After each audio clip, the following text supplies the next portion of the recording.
marami pa. Good morning, good morning. Ngayon na lang ulit ako magra-ride using this bike, ADB 150.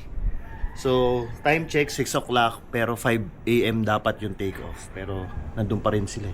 Ngayon pa lang sila paalis. So, ngayon pa lang tayo mag-gear up kasi dadaan naman sila ng SM Santa Rosa. Ang ruta namin ngayon ay Amara Lake Campsite sa may bandang Kalayaan, Laguna. So, gear up na tayo kasi paalis na sila dun sa meeting place nila. Yun, let's go, let's so. So, helmet natin ngayon, Geely Phoenix. So, ayan o, buong buo.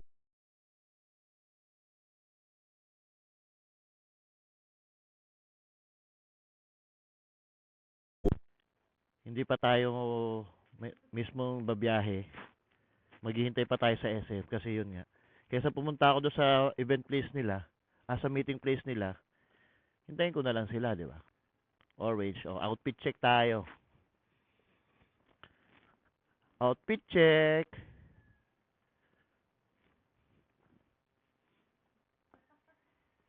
Di ba ganun yung mga outfit check? Let's go. Ride safe.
First stop namin, breakfast, somewhere sa tabing kalsada. Mga guys. So, kain muna tayo. Karinderya. Churro, you know the churro. Let's go!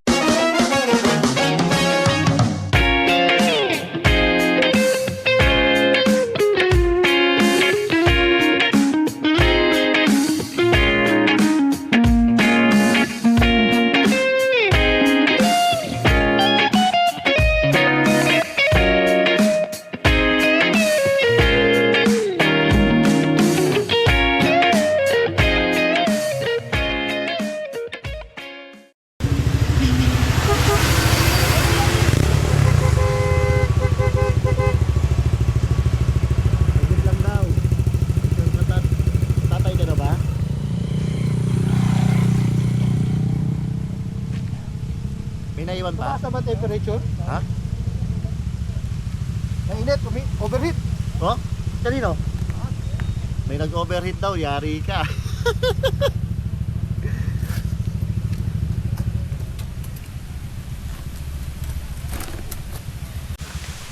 So yan, nandito kami sa may taas ng bundok. So try ko ipakita sa inyo yung daanan namin na masyadong matarik. So yan, hello hello Pop Simon. So yan, may waiting na kami. Nakita niyo may mga patarik, may isang nag-overheat lang pero ewan ko. Mamaya i-check ko. Yan, tingnan niyo muna yung paligid. Let's go. May dadaanan lang kami isa tapos nandun na kami sa pupunta naming campsite. Let's go.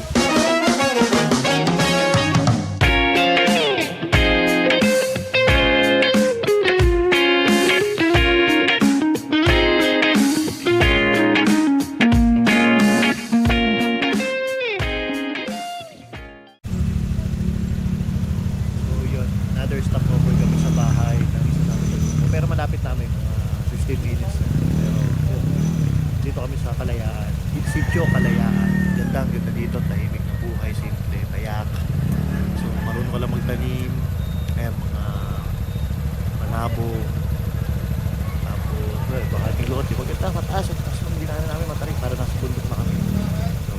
natin kung anong magagawa pa natin dito bago tayo pumunta talaga. Ngayon ay umaambon na. So let's go!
Ayos.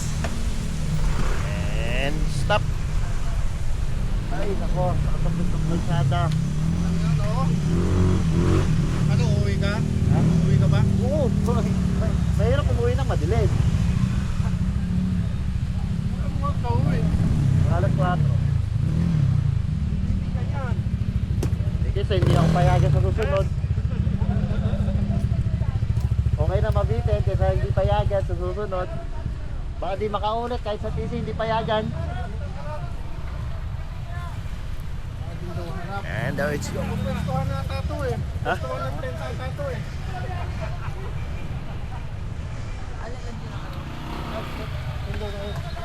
So, tingnan natin kung anong meron dito sa Amira Lake Camp House. Let's go! And yun, nandito na tayo sa Amaya. Basta, mamaya i-confirm ko kung anong lugar to. Baka may pangalan naman dito. So, ito na siya. Solo namin yung campsite. At ipapasyal ko kayo kung anong meron dito. So, yan. So, pag entrance nyo, yun yung entrance. Nakita nyo naman kung gaano kahirap yung kalsada. Kasi ito may cottage. Ito yung lake. Kaliraya Lake. So yan, may mga boat. So dito tayo sa kabilang side. Lake din to eh. Well, magkaduktong lang naman yan. Umikot lang naman siya.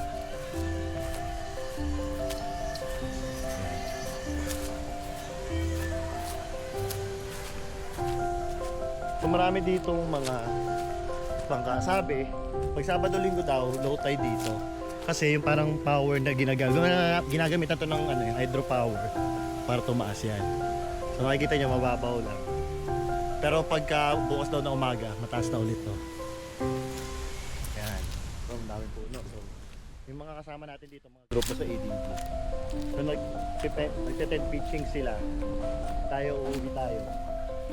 Kasi gusto natin matulog na kasama si Munchkin at si Mami. Puntahan natin sila. Meron dito mga rooms.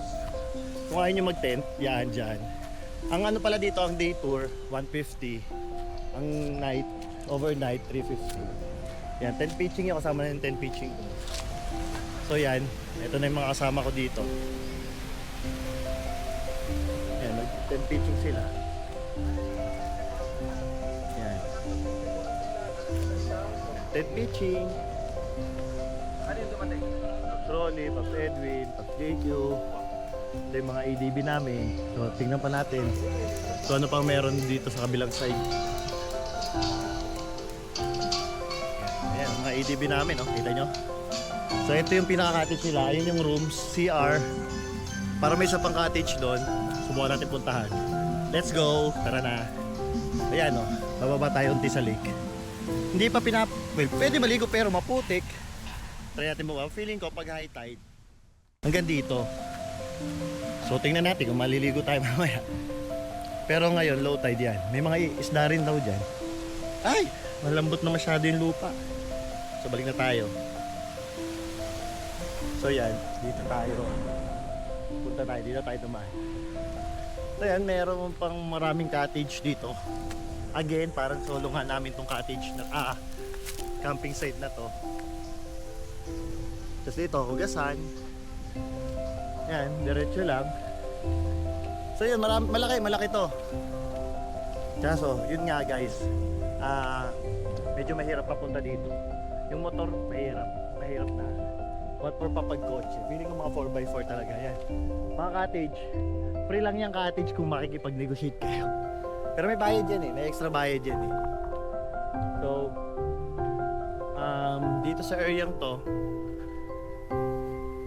yan, ipa-fast forward ko na lang to para mabilis ako maglakad. Tulog dito, pero more on ano to, prefer talaga na tent. Ayan, ito, tulugan din to. Feeling ko room to, yeah. Hindi ko feeling room talaga to. Pinapa-avail nila. Kung ayaw nyo mag-tent, kung kunwari may kasama kayong bata and so on and so forth. So pwede kayo dyan.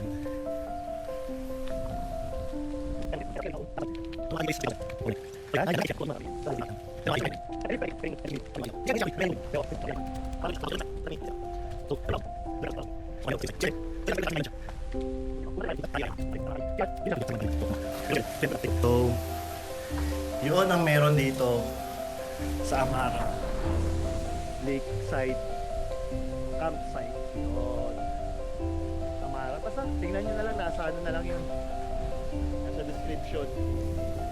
So, kita nyo di ba? Sobrang lakas ng hangin dito. Sobrang hatin talagang masayap yung hangin. So yung kanina nga, struggle ng mga kasama ko. Ewan ko kung naririnig yung pa ako na maayos Struggle ng mga kasama ko yung pagkatayo ng tent. Kasi nga, hindi nila maitayo ng maayos kasi nga, hinahangin.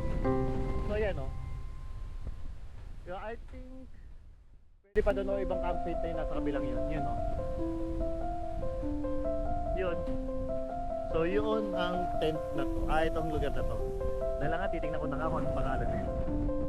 So pangalan ng campsite na to ay Drumrolls.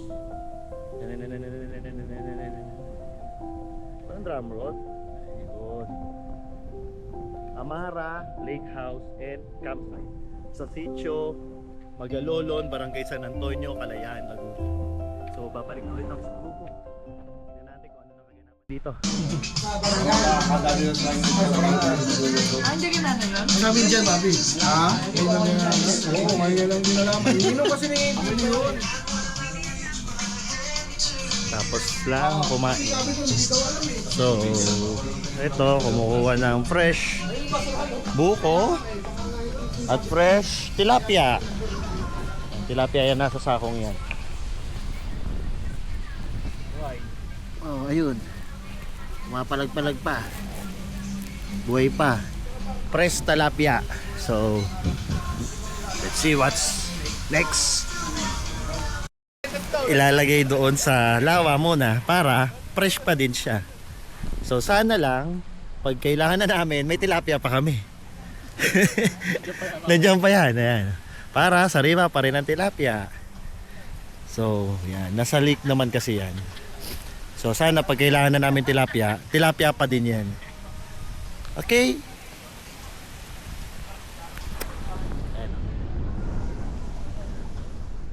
Ganda, di ba?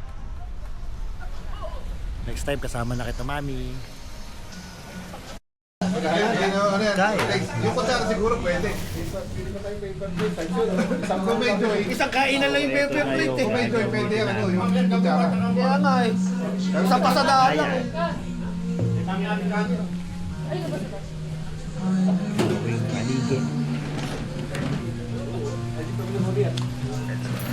Ilaw po yan. Luto na yan! Hinalbusan ko na. Ay, nalbusan mo na pala. Pusit na pulutan, pusit. Kaso hindi ako pwede dyan eh. Bawal ka sa ganito? Allergic ako dyan. Sibot? Lahat ng mga shell. Mamatay yan ah. Pero may shell yan. Kaya nga yung sinasabi nila bakit yung ganyan walang shell. Wala naman shell. Alam mo yung pinaka parang plastic na gano'n? Ito. Yun ang pinayan, yung pinaka-shell niya. Shell ba to? Kala ko spinal cord niya to. Pag yung malalaking ganyan, yung malalapat, yung kettle na tawagin, yun yung kinakain ng ibon, loro. Oo, yun. Yung matigas na yun. Pag maliliit, ganyan lang yan. Ganyan. May shell pa rin yung mataas ang iodine. ngayon. Sobrang taas kasi ng iodine ko eh. Kaya lahat ng seafood sa akin, kahit tahong, hipon, Tahong na sariwa. yun. Yun. Basta ko lang kakagatin. Hindi nila wala.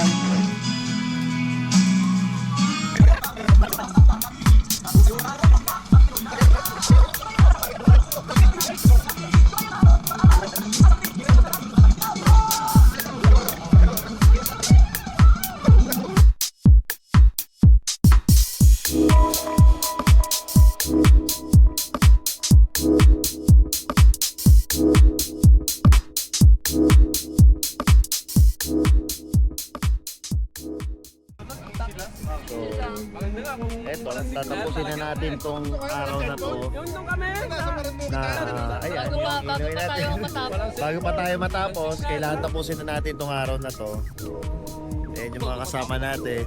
Ayan. Ito ang ending, so time check, 4 o'clock. So tingnan natin kung kaya natin ubusin to ng isang oras. Balatines. Valentine! Kaya na sponsor by Pops Edwin, the finance of HACP. Slide na to. Slide. March na ngayon eh. Let's go for the road.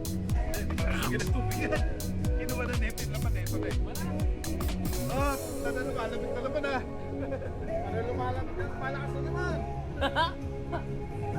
Lukot! Lukot! Lukot! Lukot! Sarap.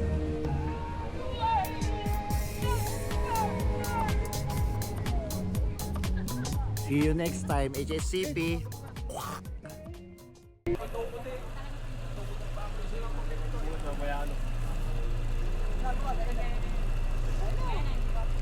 Oh, uwian na. Thank you sa mga kaibigan.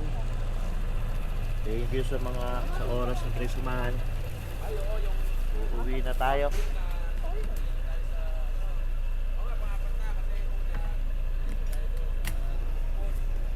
So, keep safe.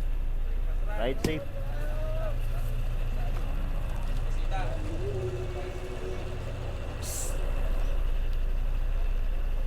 Sarap pa sana eh. Next time ulit. Next time ulit.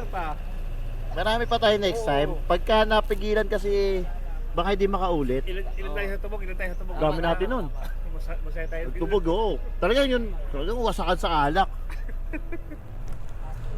Hoy, mga lasinggero! Babay muna kayo, babay! Bye-bye! Bye-bye! Bye-bye, mga lasinggero! Bye!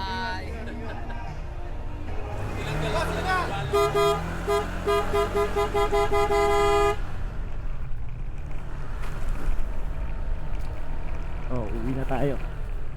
So, tingnan nyo tong dadaanan ko.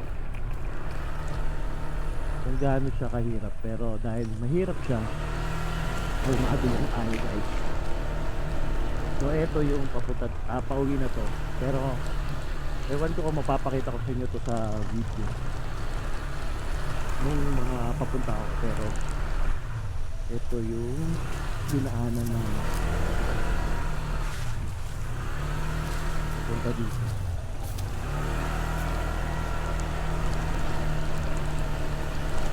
Sobrang hirap. So dapat danan tayo.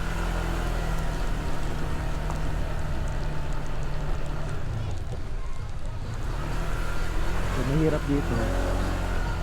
Imagine nyo kung umuulan. kasi mas madulas yung kalsada.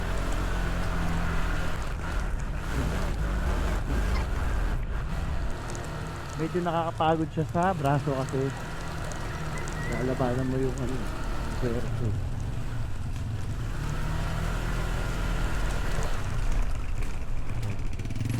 Paunahin mo natin.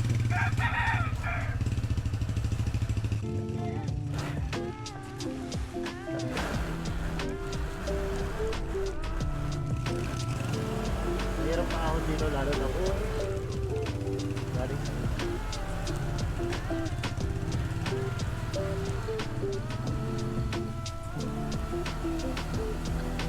buti na lang medyo mahaba yung display natin.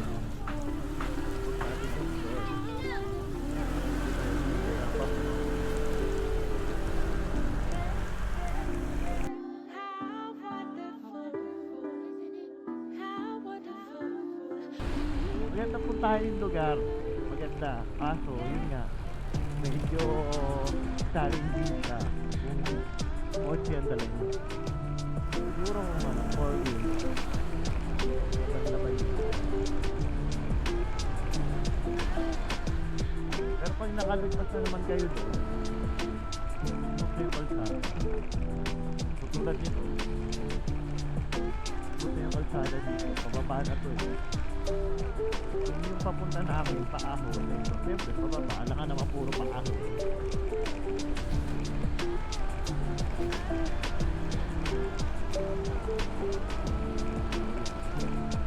Medyo may paahon pa dito kasi mapapa. Dito medyo rough road somehow. Lang yung mga bato-bato yung dito. Kasi hindi ko tali rough road na tulad lang.